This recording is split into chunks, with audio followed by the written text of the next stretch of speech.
أعوذ بالله من الشيطان الرجيم. بسم الله الرحمن الرحيم. الحمد لله رب العالمين، والصلاة والسلام أشرف الأنبياء والمرسلين وعلى آله وصحبه أجمعين. قال رب اشرح لي صدري ويسر لي أمري واحلل عقدة من لساني يفقه قولي. سبحانك لا علم لنا إلا ما علمتنا إنك أنت العليم الحكيم. ولا حول ولا قوة إلا بالله العلي العظيم. السلام عليكم ورحمة الله وبركاته.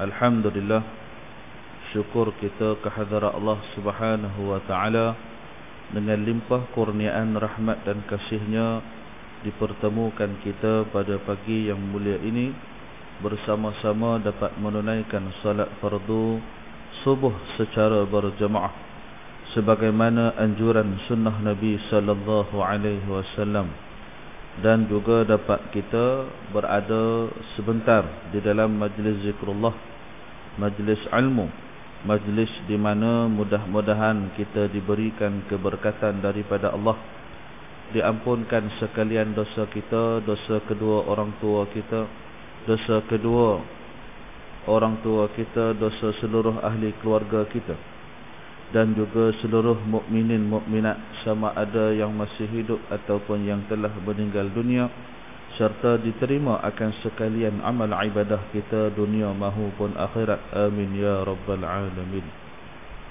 Muslimin muslimat yang dirahmati Allah, pada pagi ini kita akan menyambung semula pengajian kita pada muka surat 38, yaknilah yang terakhir pada bab yang kedua. Jadi bab yang kedua ni kita dah banyak dah membahaskan berkenaan kelebihan dalam kita menyebut dan beramal dengan kalimah la ilaha illallah.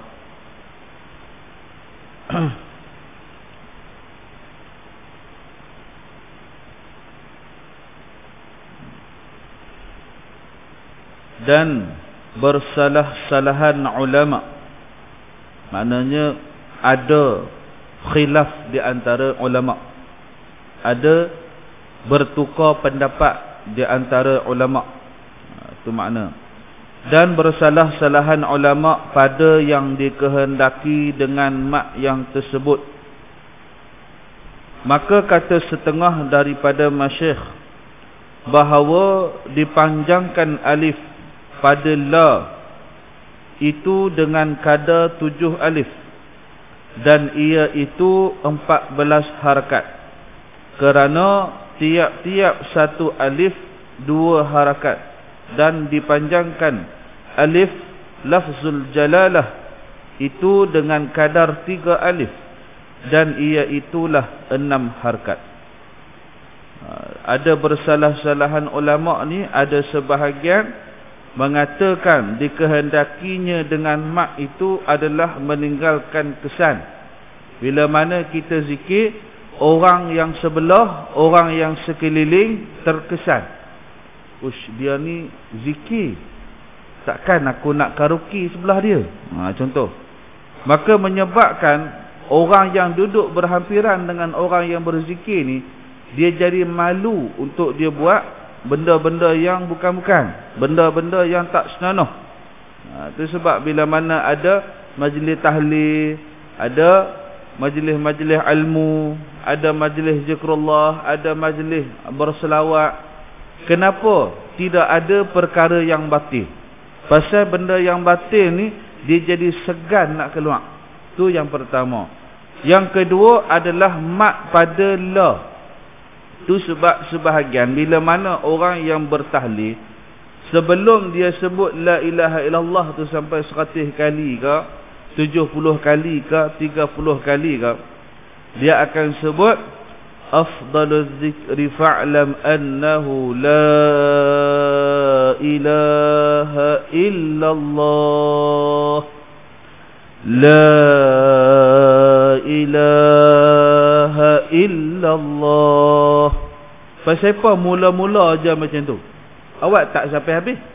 Pasal yang mula-mula tu dia nak bagi zuk. Dia nak bagi masuk dalam hati dia bahawa lepas ni nak zikir la ilaha illallah, satu kalimah agung, satu kalimah yang mulia. Maka nak bagi masuk dalam hati ni, jangan duk fikir benda lain. Tu tujuan dia. Tu yang dia kata kat sini, la dengan kadar 7 alif, iaitu 14 harakat. Tu pada maksima. Dan pada kalimah lafzul jalalah. Lafzul jalalah ni adalah perkataan Allah. Makna Allah itu kalau disebutkan tanpa harakat, tidak sah sebutan dia. Tak kira lah sebutan dalam semayang ke, sebutan luar semayang. Nah, kita duk kata Allah, Allah, Allah, Allah, Allah. Bismillahirrahmanirrahim. Bismillahirrahmanirrahim. Tak sah baca macam tu. Sekurang-kurang pada lafzul jalalah di atas lam, kena 2 harakat kurang-kurang. Bismillahirrahmanirrahim. Allah, Allah, Allah, Allah. Baru betul cara sebutan yang tepat. Kalau Allah, Allah, Allah, Allah, Allah, Allah, bukan tak boleh, tetapi kaedah sebutan yang tidak tepat. Yang tepatnya lam pada lafzul jalalah itu diharkatkan sebanyak 1 alif, iaitu 2 harakat. Tapi pada nak menyebut la ilaha illallah, afdal sebut sampai 3 alif bersamaan dengan 6 harakat. La ilaha illallah. Aduh. Dia bagi panjang sikit supaya dia jadi masuk di dalam hati. Aku orang Islam, aku orang yang berzikir. Jangan ada perbuatan batil daripada diri aku. Macam tu dia nak khabar. Tu makna dalam meninggalkan kesan pada diri dan juga kepada orang yang berada di sekeliling kita. Dan dikehendaki dengan bercampurnya dengan daging dan darah. Iaitulah kinayah daripada tetapnya sekira-kira apabila ditinggalkan dia, nescaya berlaku ia atas lidahnya dan hatinya dengan sendiri, dengan tiada ikhtiarnya dan ihtimal yang lain daripada itu. Bermakna menyebutkan kalimah la ilaha illallah ni sampai meninggalkan kesan tersebut menjadi sebati dengan daging dan darah. Bermakna apabila kalau kita tak ada dalam majlis zikir, kita tak duduk dalam majlis ilmu, kita tak duduk dalam majlis tahlil, kurang-kurang ada juga di atas lidah dan juga di dalam hati. Sambil buat kerja, ada sebagai orang kadang dia tanya, Ustaz, ada tak ibadah yang sesuai dengan saya sebagai orang yang sibuk? Saya ni kerja kilang 12 jam. Lepas tu lagi buat food panda pula 6 jam. Makna kerja dia saja sampai 18 jam sehari. Hanya berbaki lebih kurang lagi 6 jam lebih kurang untuk dia tidur, untuk dia buat aktiviti-aktiviti peribadi. Ini realiti pada hari ini. Anak-anak muda banyak yang kena buat 2-3 kerja. Dia tak boleh dengan satu kerja pi pukul 8 balik pukul 5. La ni bukan lagu tu dah. Kecuali kalau dia ni pangkat pegawai, dapat tu grade 41, tu cerita lain lah. Ni biasa kebanyakan hak dapat grade 19, grade 11. Yang ni kadang basic pun 12, 15. Dapat imbuhan sikit pun dalam 300. Anak 5 orang. Maka dia kena buat banyak kerja, tak sempat dia nak pergi kuliah, tak sempat dia nak pergi jemaah dan sebagainya. Maka apakah amalan yang paling mudah yang dia boleh buat? Zikir. Sebab zikir ni tak memerlukan kepada masa, tak memerlukan pada tenaga, tak memerlukan kepada wang ringgit. Tak perlu. Nak zikir perlu harta, tak ada harta pun boleh zikir. Tak perlu tenaga, orang nak mati pun boleh zikir. Tak boleh nak angkat tangan, tapi mulut boleh bergerak. Kurang-kurangnya pada hati. Dalam hati ni Allah, Allah, Allah. Sebutkan nama Allah. Dapat yang paling baik, sebut penuh subhanallah, alhamdulillah, la ilaha illallah, Allahu akbar. Kesebatian di dalam diri menyebabkan walaupun dia berada luar daripada majlis zikrullah, tetapi zikir itu terus berjalan. Ada sebahagian orang, saya boleh Ustaz zikir, tapi kena duduk dalam majlis zikir. Saya duduk dekat disko, saya jadi orang disko. Saya duduk dalam majlis ilmu, saya jadi orang yang ngaji ilmu. Saya duduk dalam majlis tahlil, saya jadi bertahlil. Saya duduk dekat kedai kopi, saya jadi gosip kedai kopi. Jenis macam ni dia kena kerak sikit pergi majlis ilmu. Bukan kita nak kata dia lalang ke, dia ni dua muka ke, tak. Memang ada sebahagian orang dia mudah terpengaruh. Personality dia ini mudah masuk dengan orang. Bila dia terlalu mudah masuk dengan orang, maka pengaruh yang dibawa itu akan memberi kesan yang lebih cepat kepada dia. Benteng di dalam diri dia tu tak berapa kuat. Itu sebab kita kena banyak mengaji akidah. Bila banyak mengaji akidah, akidah ni dia adalah pagar kepada diri kita. Pagar ni supaya tak ada benda batil yang masuk dan tak ada benda hak yang keluar. Benda batil yang masuk ni apa? Percampuran pada orang Islam dan orang kafir. Macam mana orang kafir berhibur? Orang Islam boleh berhibur tak? Boleh berhibur. Siapa kata orang Islam tak boleh berhibur? Tapi berhibur orang Islam dalam pagar tu. Contoh, ada kalau orang tanya, Ustaz, boleh tak saya nak buat kenduri kahwin, tapi kenduri kahwin ni saya nak pasang lagu. Lah, pasal apa tak boleh? Pasang dah lagu. Kalau tak pasang lagu, orang confuse. Ni pengebumian ke, kenduri kahwin ke, pengantin mampuih ke, pengantin nak kahwin ni? Orang jadi confuse. Ketika mana zaman Rasulullah sendiri pun ada satu kenduri Rasulullah pergi. Rasulullah pergi satu kenduri, Rasulullah kata, ni pasal apa? Ni kenduri kahwin ke jenazah mampuih? Itu bahasa orang kita lah. Dia kata kenduri kahwin ya Rasulullah. Lah bagilah pasang lah sikit lagu-lagu ke, gendang-gendang ke. Bergembiralah dengan majlis perkahwinan. Berkahwin ni benda yang gembira, pasanglah sikit. Maka kita orang Islam boleh berhibur, boleh pasang lagu, boleh ada alat muzik, tapi jangan sama macam orang kafir. Nak letak konsert live dekat kenduri pun boleh, tak ada masalah. Tapi yang nyanyi tu lelaki ya. Jemput artis lelaki contohnya, jemput Salin ke, jemput tak kira lah, Duk Kilau ke. Jemput mana-mana artis lelaki ada duit nak bayar 5,000, 10,000, bayar pergi ya. Artis lelaki dia pun nyanyi selamat pengantin baru, Ramli Sarip pula nyanyi. Tak apa, jemput lah. Sebab yang nyanyi tu orang lelaki. Tu yang pertama. Memasang lagu pula, biar lagu yang dibenarkan syarak. Jangan pasang kat kenduri kahwin lagu black metal, hak tu haram lah. Ataupun pasang lagu yang tak ada kena mengena. Contohnya orang nikah tapi pasang lagu putus cinta. Bisa dengar lagu putus cinta. Sampai kan pengantin tu kata, apa nak suruh kami bergaduh ke? Pasang lagu ala DJ pun kadang tak kena cara. Pasang lagu bukan-bukan hak orang yang putus hati, putus harapan. Ini syarak Islam. Dia berada dalam pagar. Yang batil jangan masuk, yang hak jangan keluar. Jangan disamakan. Tu yang disebutkan di dalam suratul Kafirun.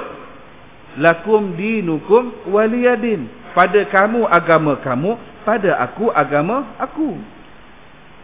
Di sudut akidah ni yang kita jadi tak sama. Apa yang tak sama? Wala antum abiduna ma a'bud wala ana abidum ma abadtum. Dan kamu takkan melaksana ibadah yang aku buat, dan aku takkan melaksana akan ibadah yang kamu buat. Jadi itulah yang membezakan kita di antara orang Islam dan juga orang kafir. Tak kiralah orang Islam yang fasik ke, orang Islam yang mukmin ke, asalkan dia jangan keluar daripada akidah. Itu kita gambarkan sebagai bentuk pagar yang mengelilingi diri dia. Kalau orang tersebut pagar dia kuat, maka benda yang batil ni susah nak tembus. Dia ni tak mudah terpengaruh kepada majlis-majlis yang sia-sia dan sebagainya. Contohnya macam ada satu konsert yang nak dijalankan baru-baru ni. Rasanya dah jalan dah. Saya pun tak apa adik sangat. Iaitulah satu konsert yang mana ada satu artis luar negara. Nama dia Billie Eilish. Billie Eilish. Saya duk baca dalam Facebook. Dijemput daripada luar negara, main dekat Malaysia, buat konsert. Konsert ni kita tahulah bukan konsert yang membawa kita kepada Allah. Bukan konsert mari berselawat, tu cerita lain. Ni memang konsert yang lara. Harga tiket dia tuan-tuan, saya terkejut. Harga tiket dia yang duduk jauh ni, yang kat pentas tu nampak macam semut kan. Satu kerusi harga 500. Satu kerusi. Nak tengok artis tu macam semut tu. Lepas tu saya duk tengoklah kalau yang duduk depan macam mana pula. Hak duduk depan tu yang boleh nampak, boleh pegang kaki artis tu, satu tiket kerusi boleh mencecah sampai 15,000 pun ada. 15,000 satu kerusi nak pegang bulu kaki artis lah. Lebih mahal pada kursi YB lagi. Kursi YB tak sampai 15,000. Kursi nak pergi konsert tu belah ribu tiket dah. Saya terkejut, kata la ilaha illallah. Yang paling terkejut sekali orang Islam kita hak pakai tudung ada di depan tu. Kaya rupanya orang kita. Kita duk ingat kaya ni makan KFC, makan McD, kita duk tengok kata oh ramai makan McD, kaya depa. Dak ada kaya lagi rupanya. Tapi itulah kekayaan yang membawa kepada kekufuran. Benda yang batil ni mudah masuk dalam diri dia. Cuba lagi dia balik, kita tanya kat dia, hak beli tiket 15,000 ni, kita balik tanya kat dia, hang dapat apa tadi? Berapa lai bulu kaki artis tu hang dapat cabut kata? Tak dapat apa pun. Lagi balik-balik dia kata, oh seronok. Dapat seronok lah. Itu yang saya habaq baru ni. Benda yang lebih bahaya daripada dosa adalah seronok dengan perbuatan dosa. Bila mana dia seronok dengan perbuatan dosa, maka dia tak rasa apa dengan dosa yang dia buat. Dan bila dia tak rasa apa dengan dosa yang dia buat, maka dia akan terus menerus berada di dalam dosa yang dia buat. Benda ni lagi bahaya daripada dosa. Pasal apa saya kata lagi bahaya? Sebab kita hak orang di sini, orang masjid sekalipun, hak mengajar ke, hak belajar ke, semua kita berdosa. Mana ada terlepas pada dosa? Semua berdosa. Cuma bezanya, dosa yang kita buat, kita tahu kata tu dosa, dan kita cepat-cepat minta pengampunan daripada Allah. Pasal kita orang Islam dicipta oleh Allah memang untuk masuk syurga. Kita tak dicipta untuk duduk dalam neraka selama-lamanya. Itu sebab ada 5 kaedah taubat. Ada 5 kaedah yang mana kita nak masuk syurga dengan tiada dosa. Ada 5 kaedah. 2 di atas dunia, 3 lagi di akhirat. Di atas dunia macam mana? Yang pertama, ni kelebihan orang Islam ni. Dia tak sama macam orang kafir. Orang kafir, dia tak ada nak kena bertaubat. Dia tak ada. Memang masuk neraka terus. Dia taubat sekalipun memang masuk neraka. Kecuali taubat dia masuk kepada Islam. Tu cerita lain. Yang pertama adalah kita beristighfar dan solat taubat.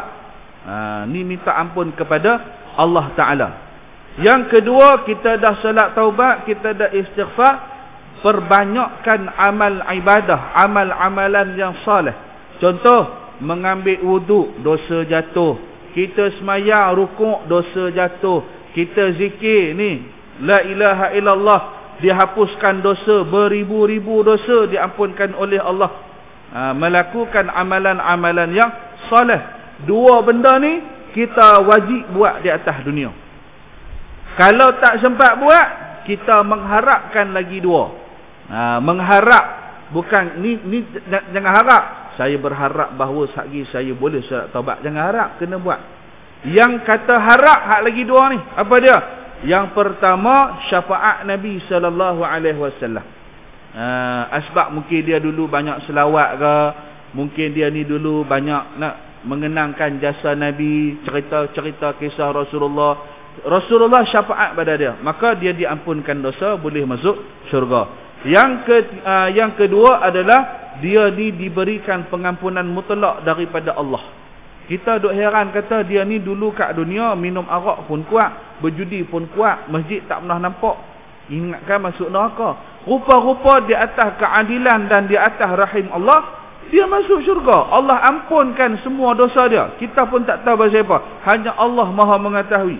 Allah ampun semua dosa dia. Walaupun pada kita ketika itu, neraka datang, apa nak, mamak ni kata, datang ke sini ni masuk neraka ni. Tapi rupa-rupa Allah ampunkan sekalian dosa. Ni 2 benda yang kita harap. dua benda yang kita buat dan dua benda yang kita harap. Yang lah ni kalau boleh tak maulah. Dia bersih juga, tapi kalau boleh tak mau. Iaitulah dicelupkan dahulu di dalam api neraka bakar dulu. Bagi bersih dulu semua dosa-dosa. Habis tu barulah dia dimandikan dalam 7 sungai syurga, baru dapat masuk ke dalam syurga. Dah bersih dah dia daripada dosa-dosa. 5 benda ni Allah Ta'ala kata kita buat, kita laksana, kita duduk, maka kita boleh melayakkan diri kita untuk masuk ke dalam syurga Allah Subhanahu Wa Ta'ala. Kalau orang kafir, dia hentuk kepala 600 kali pun tetap tak diampunkan dosa dia oleh Allah Ta'ala. Itu kelebihan bagi orang yang beriman. Dan dikehendaki dengan asrar, yaknilah rahsia-rahsia itu, segala ilmu dan ma'rifah dan segala sifat yang kepujian yang tajalli Allah Ta'ala dengan dia akan batinnya, seperti bersifat dengan zuhud, tawakal dan haya, yaknilah malu. Bila mana Allah Ta'ala mengurniakan kepada dia ilmu-ilmu, rahsia-rahsia Allah dan juga ma'rifatullah. Dia ni kenal Allah, dia ni malu kepada Allah, maka dia terlihat Allah di mana-mana. Macam mana dia boleh terlihat Allah di mana-mana? Sebab dia merasakan bahawa segalanya adalah hak milik Allah. Bukan kata bila nampak Allah tu, ni wajah Allah, ni rupa Allah, ni zat Allah, ni tubuh badan Allah. Tak. Yang kata nampak Allah ni adalah sudut pada kudrat Allah. Dia tengok sekeliling, dia kata apa dia yang aku punya ni. Walaupun sebanyak mana kekayaan aku, mana dia yang kata aku punya ni, tak ada. Bulu hidung aku pun bukan aku punya, dia kata. Aku punya selak pun bukan aku punya. Baju yang tengah aku pakai pun bukan aku punya. Allah bagi pinjam saja. Besok aku mati, aku tak bawa apa-apa pun, kecuali dengan amalan yang soleh. Ini kelebihan bagi orang yang beriman, yang mana iman dia itu disertai dengan ilmu dan ma'rifah. Ilmu dan ma'rifah ni kena mengajilah baru dapat. Dia tak boleh sekadar beramal banyak-banyak lepas tu dapat, tak boleh. Dan beramal pula dia mesti kena ada guru. Dia bukan terus beramal saja. Ngaji ada guru, beramal pun ada guru. Sekurang-kurang bila mana sedang kita beramal, ada salah dan silap kita mudah dibetulkan. Kita zikir, tersilap zikir, tersilap sebut, tersilap kaedah. Ada satu cerita daripada seorang Dr. Syekh. Dr. Syekh ni, dia cerita, ni Malaysia, saya tak ingat nama dia. Dr. Syekh ni adalah salah seorang ahli tarikat yang sahih lah di Malaysia. Saya lupa nama dia. Dia ada satu cerita, dia kata dia pergi berguru di Kelantan. Berguru dengan tarikat Ahmadiyah. Tarikat Ahmadiyah. Semasa dia pergi ngaji tarikat Ahmadiyah tu, dia cerita lebih kurang tahun 70-an. Pertengahan tahun 70-an tu, dia dan beberapa orang sahabat yang lain pergi menuntut ilmu tarikat Ahmadiyah untuk beramal dengan ilmu tarikat. Maka mereka pun pergi.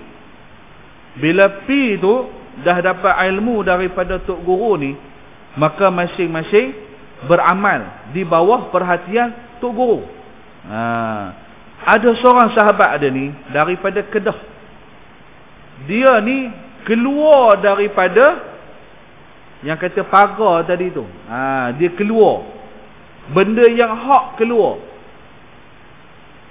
Dia ni di dalam hati dia, memang dia nak mengaji, memang dia nak berzikir, tetapi ada percampuran niat. Ni yang bahaya.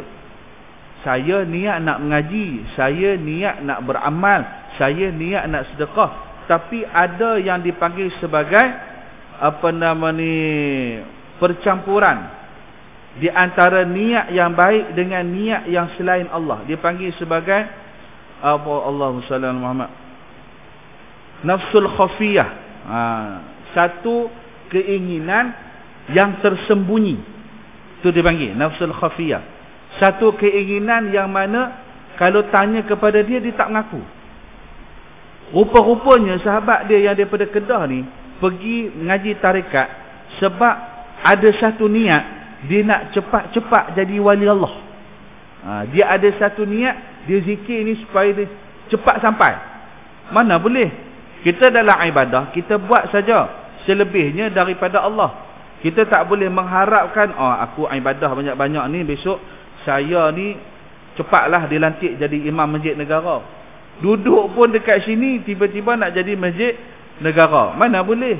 Benda tersebut dia ada peringkat-peringkat dia. Dia tak boleh terus sampai. Dia nak direct je. Maka dia ni tak boleh berzikir kat pondok pun dia kata tak sedap. Tak sedap no berzikir. Dekat masjid pun dia rasa tak sedap. Dekat rumah pun dia rasa tak sedap. Kita ni kalau zikir tak mana-mana pun sama saja rasa sedap. Tapi dia ni zikir kena pi dekat kaki Gunung Jerai. Dia duduk kat kaki Gunung Jerai tu, dia berzikir kat situ, dia kata kat situ baru sedap. Tok guru dia halang. Tok guru dia marah. Tok guru dia nama Tuan Haji Said. Ingat, tok guru dia Kelantan. Yang mengajar Tariqat Ahmadiyah. Tok guru dia kata jangan duk buat benda pelik-pelik macam tu. Jangan duk buat benda-benda yang lain daripada apa yang aku ajak. Aku ajak hang zikir lagu ni, jangan duk topak-topak. Istilahnya macam kita mengaji silat lah. Awak mengaji silat gayung. Lepas tu awak masuk langkah silat cekak. Lepas tu awak klaim kata awak mengajar silat gayung. Tak sahih ha? Tu bukan silat gayung. Tu silat campuran. Dia panggil MMA. Apa nama dah? Percampuran martial art.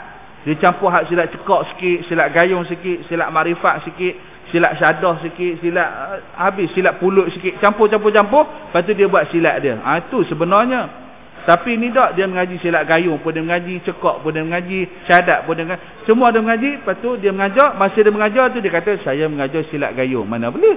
Dia campur aduk dah.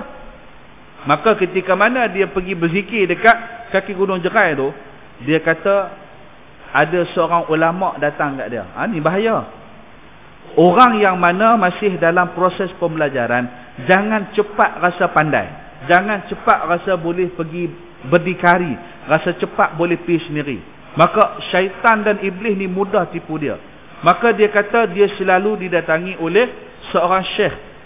Nama dia adalah, dia kata Syekh Abdul Qadir Al-Jailani. Syekh Abdul Qadir Al-Jailani ni adalah seorang ulama sufi, ulama hakikat, ulama tarikat, ulama yang membawa kepada kerohanian manusia, kejiwaan di dalam kita beramal dengan agama. Bagi ada rasa menjiwai setiap ibadah yang kita buat. Ada sebagai orang ibadah lah, tapi bila tanya ada rasa syok tak semayang, dia kata semayang lah. Dia tak dapat rasa kenikmatan, kesedapan, kemanisan semayang. Tapi kalau kita ada ilmu tasawuf, ada ilmu jiwa ni, dia akan mudah rasa ya Allah sedapnya semayang tadi. Beza. Maka dia kata setiap hari, bahkan kadang-kadang dalam mimpi pun ada, dia didatangi oleh Syekh Abdul Qadir Al-Jailani. Maka bila mana dia didatangi oleh seorang syekh, dia kata ketika itu dia baru mengaji, tak sampai 5 tahun pun mengaji, dia buat tarikat sendiri. Dia buat tarikat sendiri. Nama tarikat dia Ahmadiyah Al-Qadiriyah. Maka sahabat-sahabat lain ni pergi jumpa dia. Hang ni zikir sampai tak balik rumah, zikir sampai tak ada kerja, zikir sampai tak makan, tak minum. Sahabat-sahabat lain ni tolong bawa makanan, ikram dia. Pasal nak suruh dia balik. Yang kata hak yang terkeluar daripada pagar ni, nak bagi masuk balik. Masa kawan duk tarik dia, dia kata tak apalah, hang cara apalah, aku buat tarikat aku sendiri. Dia buat Ahmadiyah Qadiriyah. Tu yang haram tu, difatwakan haram di negeri Kedah dan negeri-negeri yang lain. Tarikat Ahmadiyah Qadiriyah. Bila mana ditanya kepada anak-anak murid dia, pasal apa yang jadi ada Qadiriyah?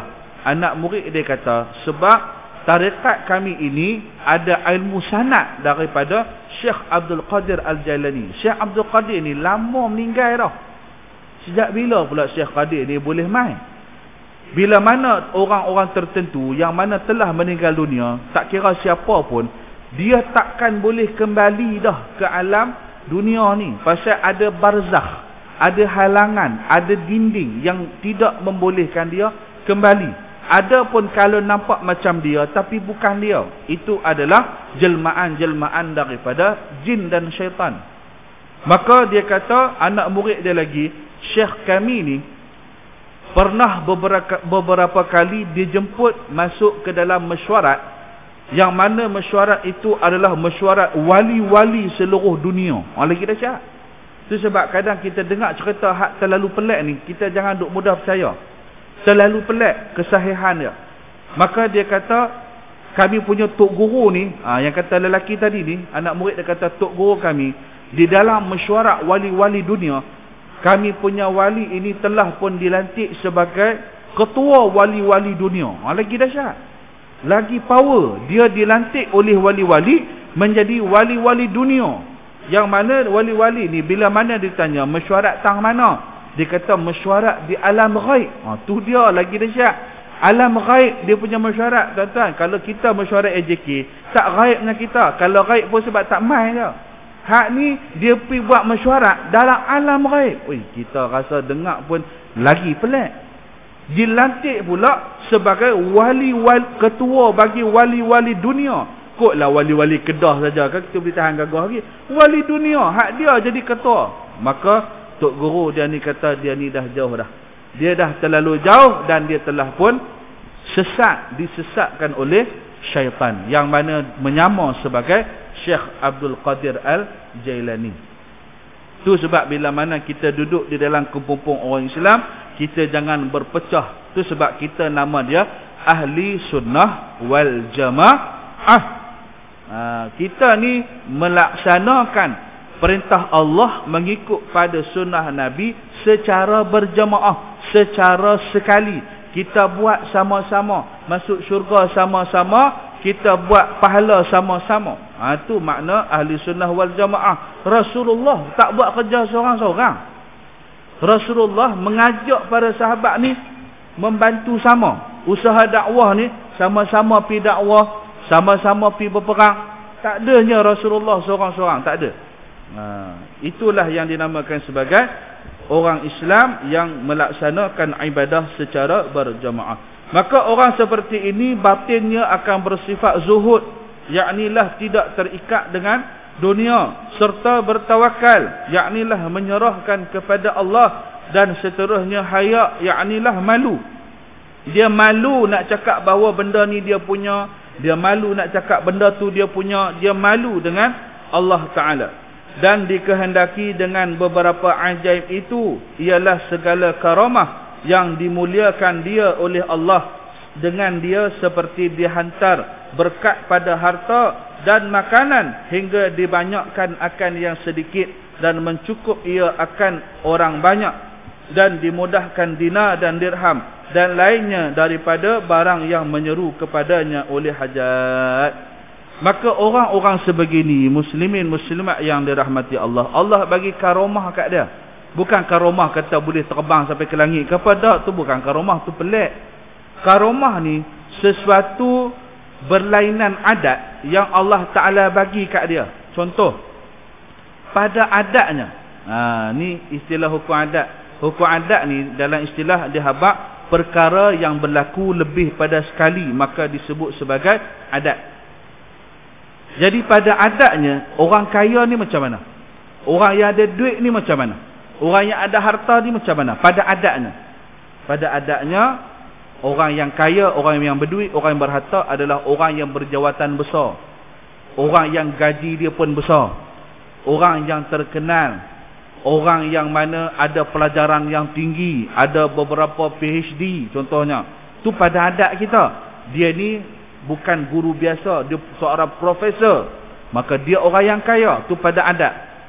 Tetapi bila mana menyalahi adat, orang yang kita tengok pakaian pun macam hak yang tahun lepas punya, dia punya serban pun nampak tak berapa comel macam kita punya. Kopiah dia pun tak berapa lawa macam serupa kopiah kita.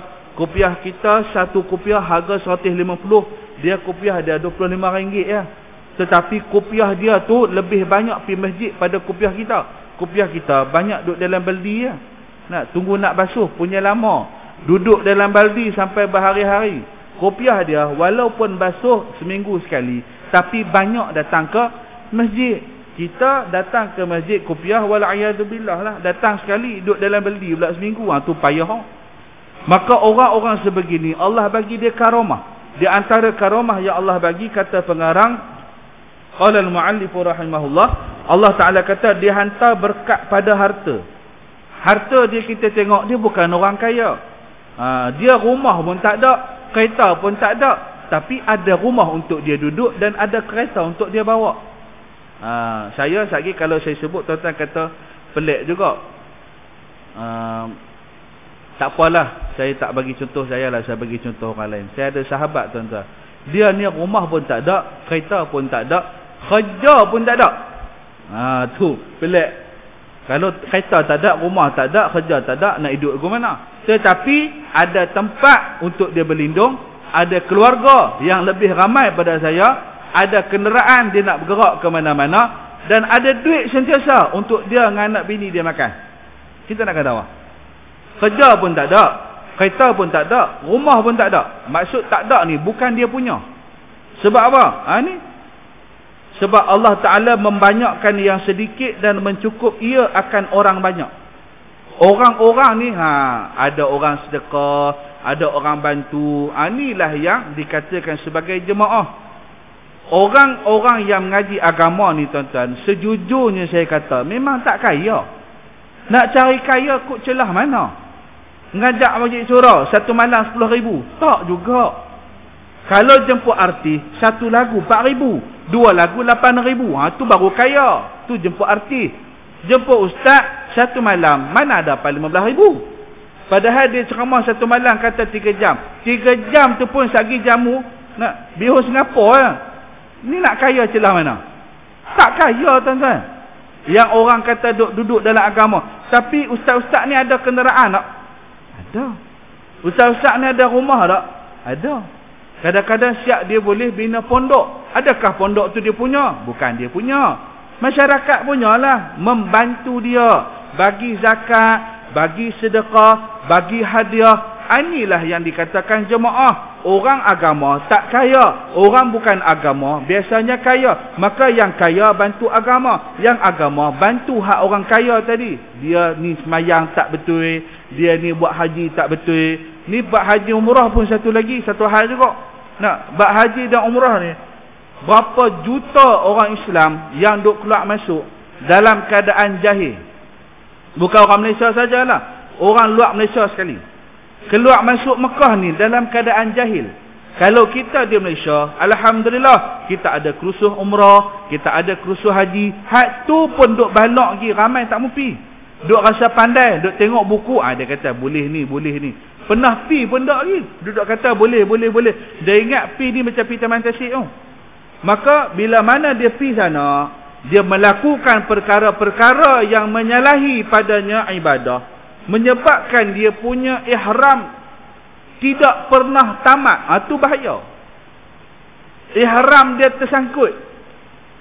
Bila ihram tersangkut, ihram dia tak sah.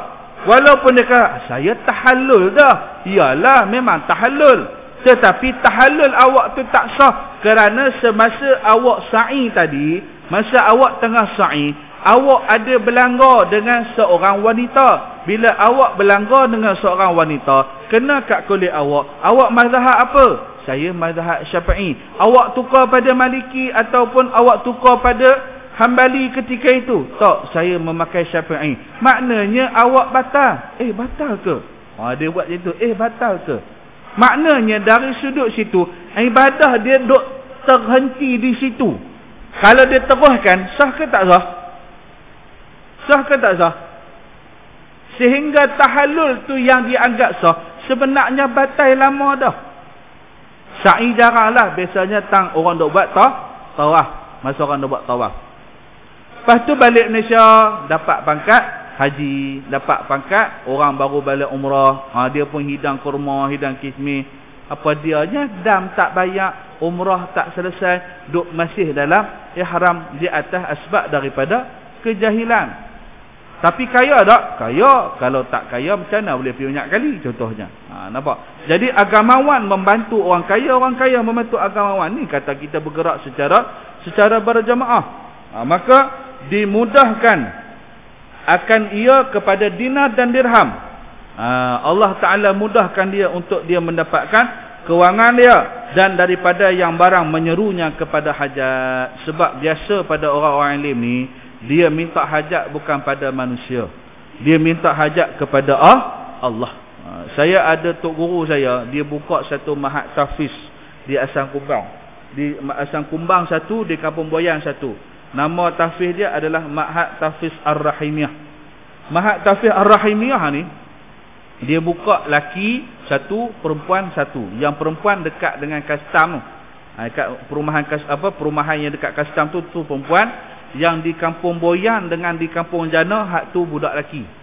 Dia ada 3 cawangan lah, tapi satu laki, dua laki, satu perempuan. Hari tu dia ada masalah transportation. Dengan pelajar yang dah ramai, dia ada masalah transport. Dan dia juga ada masalah nak bawa barang ke hilir ke hulu. Nak bawa pakaian pelajar, nak bawa macam-macam ni. Maka dia minta dengan Allah Ta'ala, ya Allah, bagi aku satu kenderaan yang mana memudahkan untuk aku ini buat urusan nak hantar sana, hantar sini dan sebagainya. Dia tak kata pun nak apa, dia cuma minta, ya Allah, bagi aku kenderaan. Lepas tu baru dia usaha.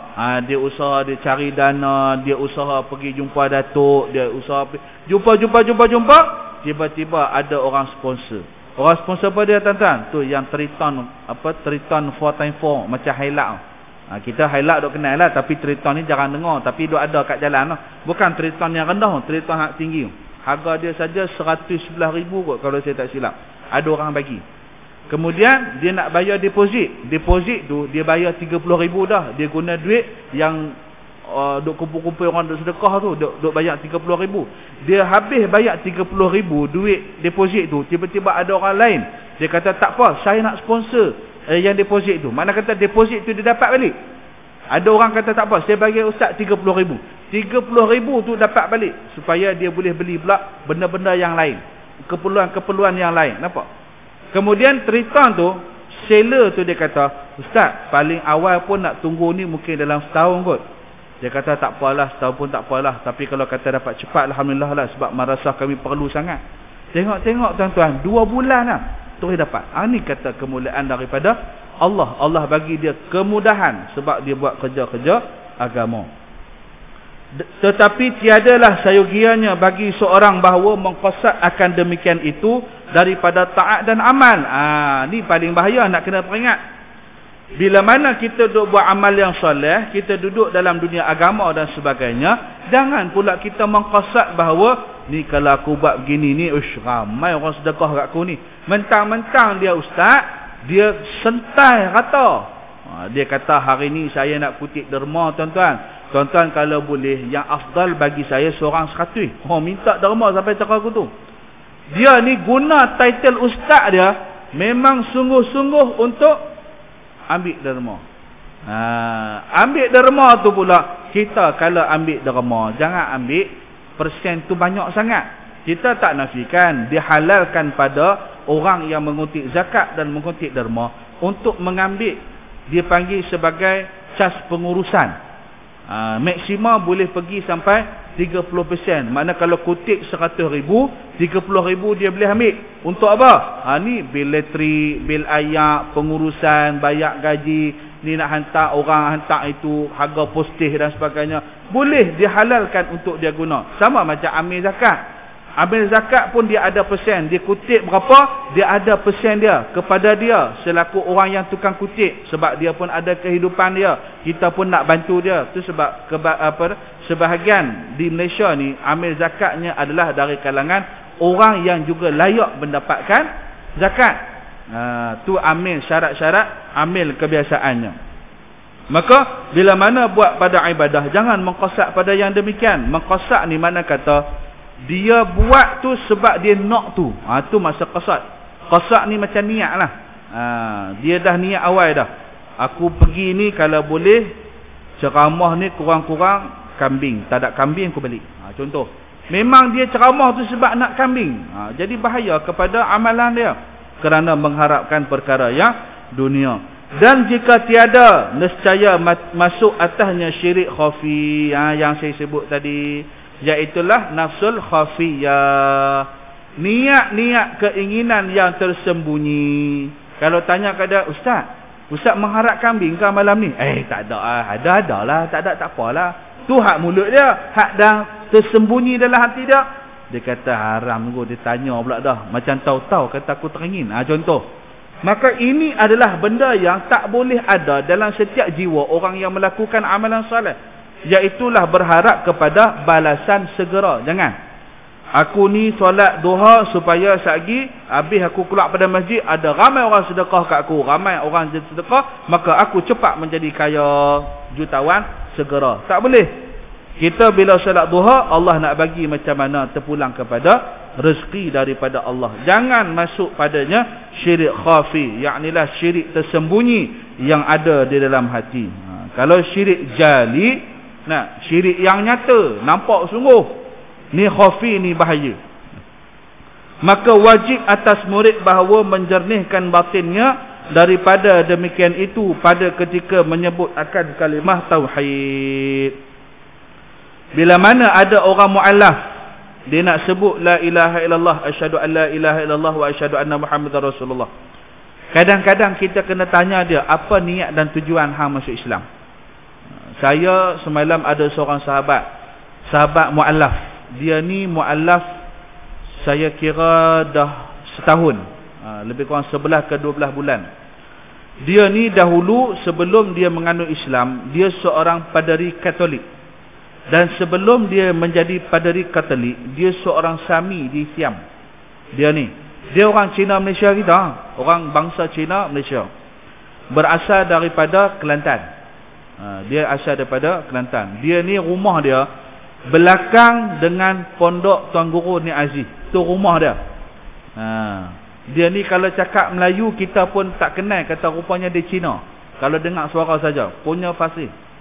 Maka bila mana dia masuk ke dalam agama Buddha, dia jadi Sami Buddha, dia melihat kepincangan, maka dia masuk pada agama Katolik. Katolik ni tuan-tuan, dia ni cukup bagus dari sudut kebajikan. Ni kelebihan Katolik. Bukan saya suruh tuan-tuan masuk Katolik pula. Cuma nak habaq pujian saya kepada mereka ni adalah dia punya bab jaga kebajikan cukup bagus tuan-tuan. Bukan serupa kita. Pergi pejabat agama nak nunggu saja pun sejam, masalah tak selesai lagi. Ni bukan saya nak kutuk pejabat sendiri ke apa. Realiti pada hari ini, mereka Katolik, kalau ada orang yang masalah rumah tangga, bergaduh laki bini, dia punya sister-sister yang ada kat gereja Katolik ni, dia macam ada satu tim usrah. Tim usrah ni bukan dia suruh main, depa pi rumah. Jadi depa ni tim usrah, sister-sister ni, dia pi rumah, tanya apa masalah dan sebagainya. Rupa-rupanya dia kata suami saya ni kaki judi. Jadi disebabkan suami saya ni kaki judi, saya terbeban dengan banyak hutang. Oh ya ke, banyak hutang? Dia pikul paderi dia, sehari tak sampai setengah jam, dia bawa berapa hutang? 15,000. Dia bawa 15,000, dia bagi, dia kata awak selesaikan hutang. Seronok duduk dalam Katolik.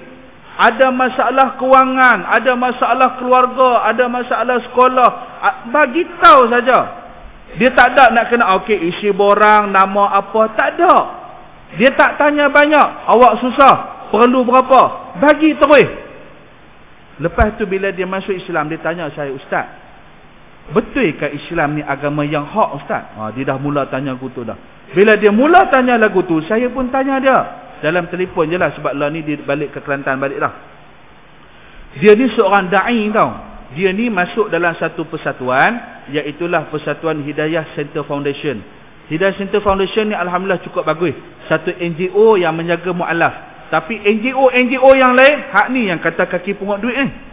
Maka dia kata, dia ni dibawa oleh Hidayah Center untuk ceramah di Masjid Surau, untuk berkongsi pengalaman dia. Bukan nak mengajar ilmu agama, dia pun tak faqih. Dia kata berkongsi pengalaman dia. Maka masjid salam Hidayah Center bagi, yang masjid ada orang-orang nak derma pun Hidayah Center bagi. Mana kata kadang-kadang dalam satu masjid tu dia boleh dapat dalam satu malam 300 ke 400 untuk rezeki dia. Tak apalah. Jadi ada NGO lain, masjid ni dia ada salam. Contoh dia salam 100. Orang-orang yang kat bawah ni pun nak salam dia juga, tapi melalui NGO. Takkan semua 30 orang 40 orang semua nak salam jenuh kepala poket dah. Maka diberikan kepada NGO. Malangnya NGO tu buat tak tahu je, ambil duit.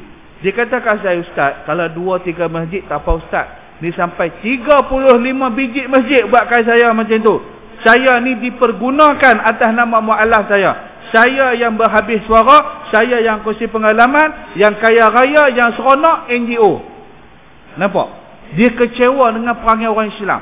Dia kata, saya ni kalau bukan kerana iman yang masih ada pada saya ustaz, saya dah berpindah semula kepada Katolik. Ini bahaya. Dia rasa lebih seronok dia duduk di dalam Katolik berbanding dia duduk dalam Islam. Dia duduk dalam Islam, orang masjid pun halau dia. Pasal apa? Pasal dia semayang cara pelik. Pelik lah tuan-tuan. Pasal dia orang baru masuk Islam. Ada satu masjid, masa tu dia duduk di Taiping lah, saya malas sebut masjid mana. Dia tu baru 2 bulan masuk Islam. Takkan kita nak expect dia boleh pandai semayang macam kita pandai semayang.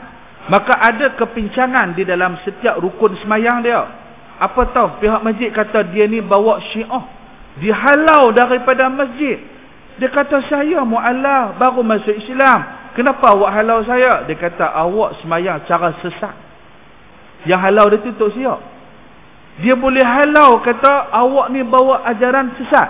Dia kata, saya mengajak apa? Saya semayang. Ya, semayang awak ni adalah semayang yang bertentangan dengan syariat. Kena halau.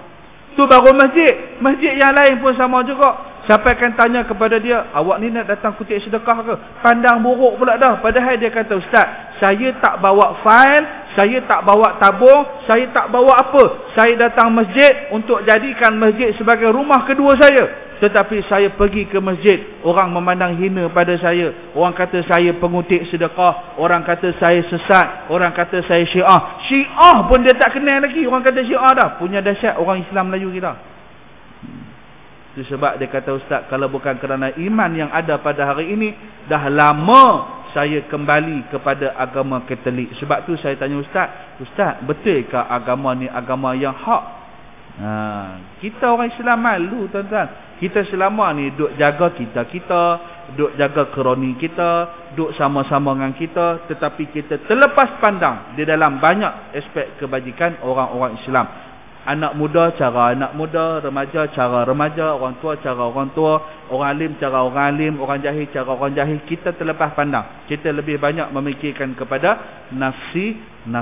Kita banyak fikir, janji aku semayang, selamat, sudah. Orang lain masuk neraka, lantak pi. Inilah satu bahaya yang ada pada diri umat Islam. Bukan tuan-tuan lah orang Islam, makna kata secara keseluruhannya. Hak ni yang kita nak bendung, hak ni yang kita nak ubah. Jadi bila mana dalam orang yang menyebut kalimah tauhid ni, kita kena tanya kepada dia, awak masuk ke dalam Islam ni, apakah niat sebenar awak? Kalau awak nak mengaji agama, jom kami bawa awak untuk benar-benar mengaji. Kalau awak nak perlukan bantuan, jom kami bawa awak kepada arah di mana awak boleh dapat bantuan. Tapi kalau awak nak merosakkan Islam daripada dalam, lebih baik awak tak payah masuk Islam. Tu kita kena tanya dia betul-betul. Maka jangan mengqasad dengan dia, melainkan dengan keredaan Tuhan dan membuka hijab daripada mata hatinya.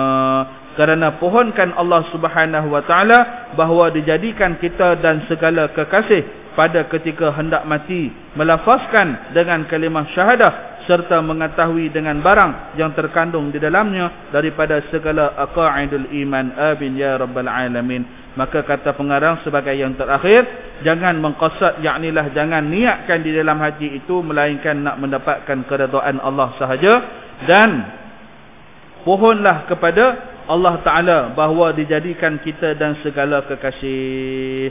Maknanya jadikanlah kita ini padanya segala kekasih Allah. Yang mana kekasih-kekasih Allah? Orang-orang yang dicintai oleh Allah, ketika mana hendak dia mati, mampu dia untuk menafaskan kalimah syahadah. Tu yang kita nak sebenarnya. Hidup kita ni macam mana, baik tak baik dan sebagainya, yang penting adalah ketika mana kita nak mati. Ada sebagai orang daripada umur 20 sampai 60 orang yang jahat. Tapi tiba-tiba masa umur dia 61, masa itulah dia jadi orang baik dan matinya dapat menyebutkan Allah ketika akhir kalam. Hak tu lebih mulia daripada orang yang mana 20 tahun sampai 60 tahun hidup dalam agama, tetapi masa umur 61 tiba-tiba dia kata macam tak seronok pula hidup ni, maka dia pun pergi melaksanakan perkara-perkara yang bukan-bukan, yang tidak senonoh, dan ketika dia mati dia tak dapat menyebutkan Allah di akhir kalam dia. Maka wabillahi taufik la raiba ghairahu wala ma'budun siwa, amin ya rabbal alamin. Sekadar itu pada hari ini. InsyaAllah pada bulan hadapan kita akan masuk pada bab yang ketiga, yaknilah pada menyatakan pada kalimah Bismillahirrahmanirrahim. Aqulu qawli hadha wa astaghfirullahal azim li wa lakum wa lisairil muslimin wal muslimat fastaghfiruh innahu huwal ghafurur rahim. أعوذ بالله من الشيطان الرجيم. بسم الله الرحمن الرحيم. الحمد لله رب العالمين والصلاة والسلام أشرف الأنبياء والمرسلين وعلى آله وصحبه أجمعين. ففهمناها سليمان وكلا آتينا حكما وعلما وسخرنا مع داود الجبال يسبحن والطير وكنا فاعلين. سبحانك اللهم وبحمدك أشهد أن لا إله إلا أنت ونستغفرك ونتوب إليك. وصلى الله على سيدنا محمد وعلى آله وصحبه أجمعين والحمد لله رب العالمين. السلام عليكم ورحمة الله وبركاته.